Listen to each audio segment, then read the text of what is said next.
ವಿಶ್ವಾಮಿತ್ರ, ಇಲ್ಲಿಯವರೆಗೂ ನೀವು ವಿಶ್ವರಥ ಕಾಮಧೇನು ತನಗೆ ಬೇಕೆಂದು ಹಠ ಮಾಡಿರುವುದ ಕಥೆಯನ್ನು ಕೇಳಿದ್ದೀರಿ. ನಿಮಗೆ ಭಾಗ 1ರ ಕಥೆಯನ್ನು ಕೇಳಲು ಡಿಸ್ಕ್ರಿಪ್ಷನ್ನಲ್ಲಿ ಕೆಳಗೆ ಭಾಗ 1ರ ಲಿಂಕನ್ನು ಕೊಟ್ಟಿರುತ್ತೇನೆ. ನೀವು ಅದನ್ನು ಕೇಳಬಹುದು. ಇಲ್ಲಿಯವರೆಗೆ ವಿಶ್ವರಥ ಕಾಮಧೇನು ತನಗೆ ಬೇಕೆಂದು ಹಠ ಮಾಡುತ್ತಾನೆ. ಆಗ ವಸಿಷ್ಠ ಋಷಿಗಳು ಅದು ದೇವಲೋಕದ ವಸ್ತು, ಅದನ್ನು ಕೊಡಲು ಸಾಧ್ಯವಿಲ್ಲ ಎಂದು ಹೇಳುತ್ತಾರೆ. ಆಗ ರಾಜ ವಿಶ್ವರಥ ತನಗೆ ಬೇಕೇ ಬೇಕು ಎಂದು ಯುದ್ಧ ಮಾಡಲು ನಿಲ್ಲುತ್ತಾನೆ. ಅವನ ಇಡೀ ಸೈನ್ಯ ವಸಿಷ್ಠ ಋಷಿಗಳ ಆಶ್ರಮದ ಮೇಲೆ ದಾಳಿ ಮಾಡುತ್ತದೆ. ಆದರೆ ವಸಿಷ್ಠ ಋಷಿಗಳು ಅವನ ಇಡೀ ಸೈನ್ಯವನ್ನು ಮತ್ತು ವಿಶ್ವರಥನನ್ನು ಕೂಡ ಸೋಲಿಸುತ್ತಾರೆ. ಇದನ್ನು ಕಂಡ ವಿಶ್ವರಥ ರಾಜನಿಗೆ ನಾನು ಒಬ್ಬ ಋಷಿಗಳಿಂದ ಸೋಲಾಯಿತು ಎಂದು ವಿಚಾರ ಮಾಡುತ್ತಾನೆ. ಇಷ್ಟು ಸಂಪತ್ತು, ಇಷ್ಟು ಸೈನ್ಯವಿದ್ದರೂ ನಾನು ಋಷಿಗಳಿಂದ ಸೋತೆ ಎಂಬ ವಿಚಾರ ಮಾಡುತ್ತಾನೆ.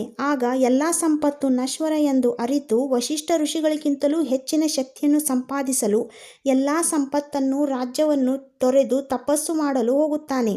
ಹೀಗೆ ಸಾವಿರಾರು ವರ್ಷಗಳ ನಂತರ ತಪಸ್ಸಿನಿಂದ ಶಕ್ತಿಯನ್ನು ಗಳಿಸಿ ವಿಶ್ವರಥ ಅಥವಾ ಕೌಶಿಕ ರಾಜನು ವಿಶ್ವಾಮಿತ್ರ ಋಷಿಗಳಾಗಿ ಬದಲಾಗುತ್ತಾರೆ.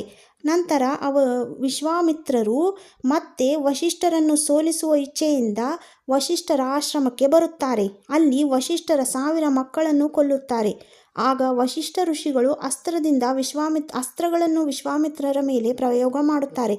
ಕೊನೆಗೆ ಬ್ರಹ್ಮದಂಡವನ್ನು ಪ್ರಯೋಗ ಮಾಡಲು ತಯಾರಾಗುತ್ತಾರೆ. ಕೊನೆಗೆ ಬ್ರಹ್ಮದಂಡದಿಂದ ಸೃಷ್ಟಿ ನಾಶವಾಗುತ್ತದೆ ಎಂದು ತಿಳಿದು ಅವರು ವಿಶ್ವಾಮಿತ್ರ ಋಷಿಗೆ ವಸಿಷ್ಠರು ತನ್ನ ಮಕ್ಕಳ ಸಾವನ್ನು ಕ್ಷಮಿಸುತ್ತೇನೆ ಎಂದು ಹೇಳುತ್ತಾರೆ.